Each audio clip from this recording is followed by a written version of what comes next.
Assalamualaikum warahmatullahi wabarakatuh. Ya halo teman-teman, jumpa lagi dengan saya Riza Ilham di channel saya Riza Ilham. Pada kesempatan hari ini saya ingin membahas berita yang sedang hangat, yaitu penangkapan jubir Timnas Amin. Jadi yang ditangkap ini namanya adalah Nurindra Karismiaji. Dia ditangkap karena kasus penggelapan pajak, kalau tidak salah itu senilai 1,1 miliar. Nah, Nurindra Karismiaji ini juga merupakan caleg dari Nasdem, ya, caleg dari Nasdem. Nah, penangkapan ini itu bisa menimbulkan kecurigaan, teman-teman. Kenapa? Kecurigaan apa? Kecurigaan mengenai penggembosan terhadap Timnas Amin. Kenapa kok seperti itu? Karena ternyata itu ada aturan di mana semua capres dan cawapres dan caleg, calon legislatif yang punya kasus itu kasusnya itu harus ditunda dulu sampai pemilu selesai. Dan ini sudah dinyatakan oleh Kejaksaan Agung. Jadi harus ditunda dulu. Nah, kalau ternyata ada aturan untuk menunda dulu tapi ternyata masih ditangkap, nah ini bisa menimbulkan persepsi publik kalau ada penggembosan di kubunya Amin 01 gitu loh. Ini adalah serangan untuk 01. Nah, persepsi publik bisa mengarah ke situ. Kalau saya sih setuju ya, semua yang mempunyai masalah di bidang keuangan yang merugikan negara itu memang harus ditangkap gitu loh. Tanpa terkecuali, semuanya kalau bermasalah ya ditangkap.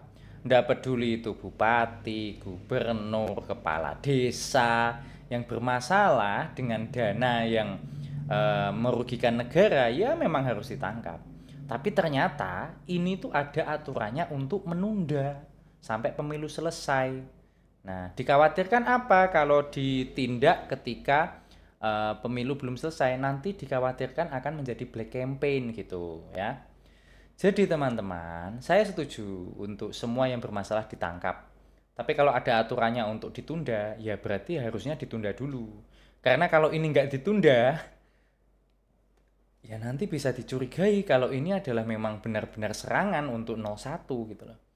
Dan 01 bisa diuntungkan, bisa dirugikan. Pertama kalau dirugikan ya, elektabilitas mereka akan melorot. Karena apa? Jubirnya ternyata penggelapan pajak, ya kan?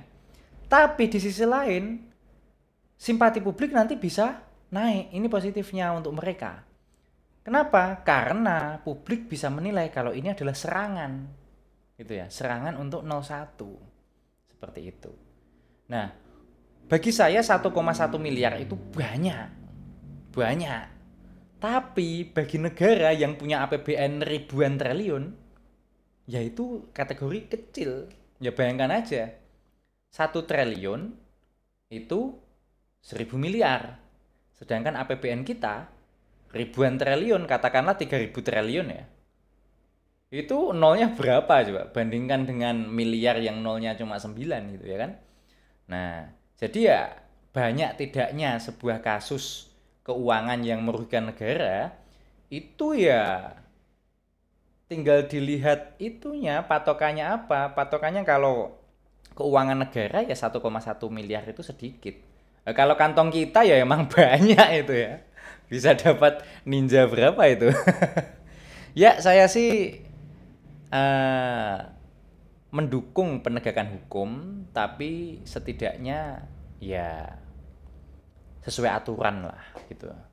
Saya sih nggak bela ya, nggak bela 01. Saya setuju semua yang merugikan negara itu ditangkap. Cuma hal ini bisa menimbulkan persepsi publik bahwa ini adalah serangan.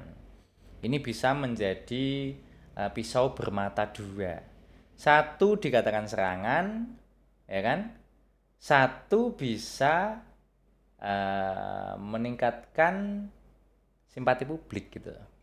Jadi entah, saya nggak tahu ini siapa yang memulai kasus ini agar mencuat. Karena kabarnya ini ternyata kasus lama gitu ya. Kasus lama tapi diramein sekarang gitu. Nah ini baru bahas satu kasus ini ya.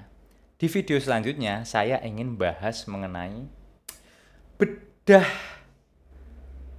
informasi oleh majalah Tempo dibocor alus. Waduh, rame ini.